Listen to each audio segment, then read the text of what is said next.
Good morning, 6th class. Hope you all are fine. And we were doing chapter 2 of geography, globe, the model of the earth.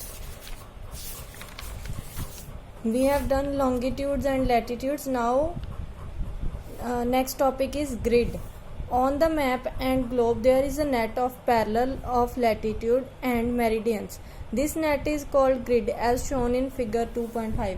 या figure देखिए ध्यान से, ये जो lines बीच में बनी हुई हैं ये सारा जो है ये है grid.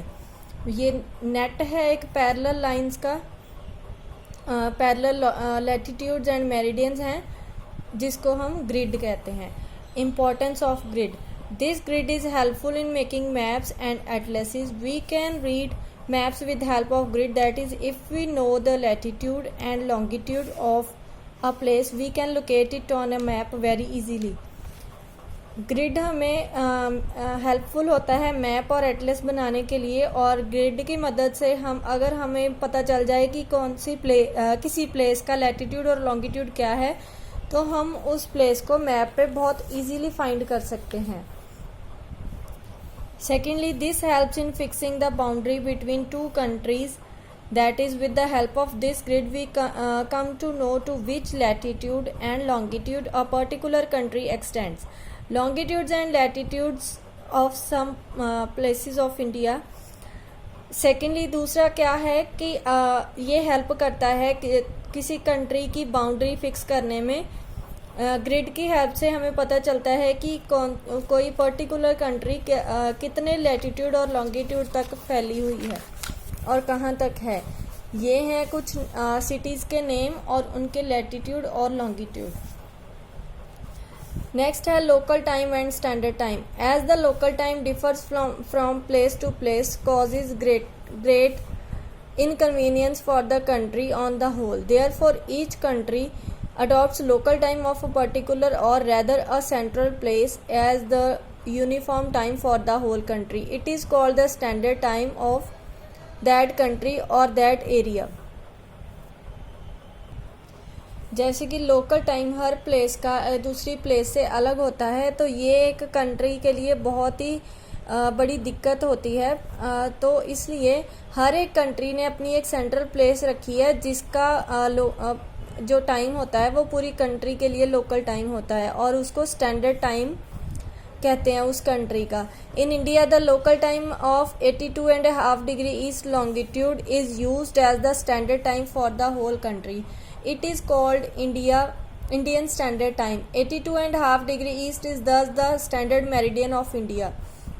Remember, the Indian standard time is 82.5 into 4 minutes is equal to 3:30 minutes or 5 hours and 30 minutes ahead of Greenwich time.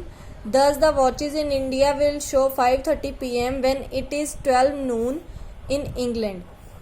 तो इंडिया का जो स्टैंडर्ड टाइम है या स्टैंडर्ड मेरिडियन है वो है 82.5 डिग्री ईस्ट पे, और जो इंडिया का टाइम है वो 5 आवर्स और 30 मिनट्स या फिर 330 मिनट्स आगे है ग्रीनविच से. मतलब कि जब इंडिया में 5:30 इवनिंग के होते हैं तब वहाँ इंग्लैंड में दोपहर के 12 बज रहे होते हैं.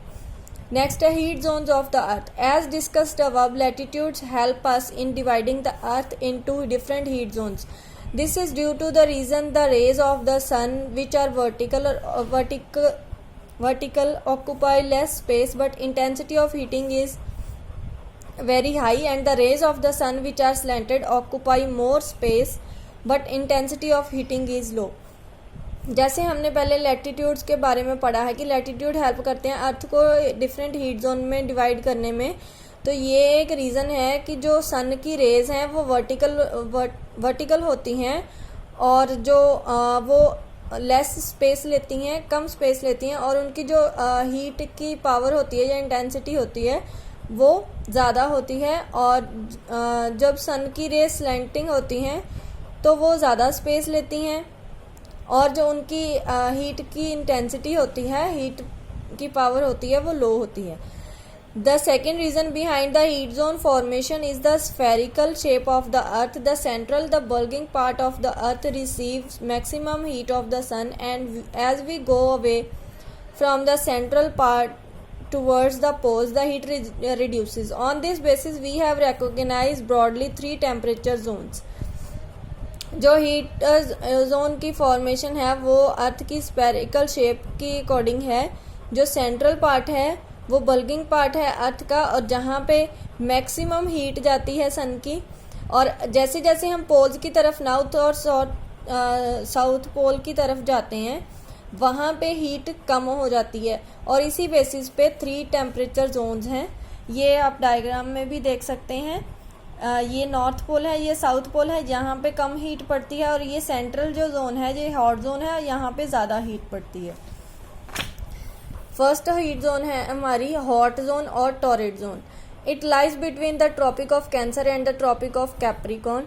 It is the hottest zone of the world. The sun shines vertically at noon over this part of the sun. First part zone है हमारी हॉट जोन या फिर टॉरिड जोन कहते हैं. ये ट्रॉपिक और कैंसर और ट्रॉपिक ऑफ कैप्रिकॉर्न के बीच में है. ये है सेंटर में हॉट जोन, और इसको सबसे हॉटेस्ट जोन बोला जाता है वर्ल्ड का माना जाता है, क्योंकि यहाँ पे जो सन है वो ज़्यादा टाइम यहाँ रहता है. सेकेंड है मॉडरेट और temperate zone. It lies between the Tropic of Cancer and Arctic Circle in the northern hemisphere and between the Tropic of Capricorn and the Antarctic Circle in the southern hemisphere. The sun is never overhead in this zone. It is neither very hot in summer nor very cold in winter. It is therefore called the temperate zone. जो temperate zone है वो tropic और cancer और Arctic circle के बीच में, northern hemisphere और tropic of Capricorn के बीच में, और एंटार्क्टिक सर्कल और साउदर्न हेमिस्फीयर के बीच में होती है. और वहाँ पे सन ज़्यादा नहीं आता कभी, तो यहाँ पे ना ही ज़्यादा गर्मी होती है और ना ही ज़्यादा ठंडी होती है, इसलिए इसको टेम्परेट जोन बोला जाता है. नेक्स्ट है हमारी द कोल्ड और the freezer zone. It lies between the Arctic Circle and the North Pole in the northern hemisphere and the Antarctic Circle and the South Pole in the southern hemisphere. और ये है Arctic Circle और North Pole के बीच में, और northern hemisphere और Antarctic Circle और साउथ पोल में साउदर्न हेमिस्फीयर में है. यहाँ बहुत ही ज़्यादा ठंडी पड़ती है और इसलिए इसको कोल्ड और फ्रीजर जोन बोला जाता है. That's all for today and chapter ख़त्म हो गया हमारा. Thank you so much.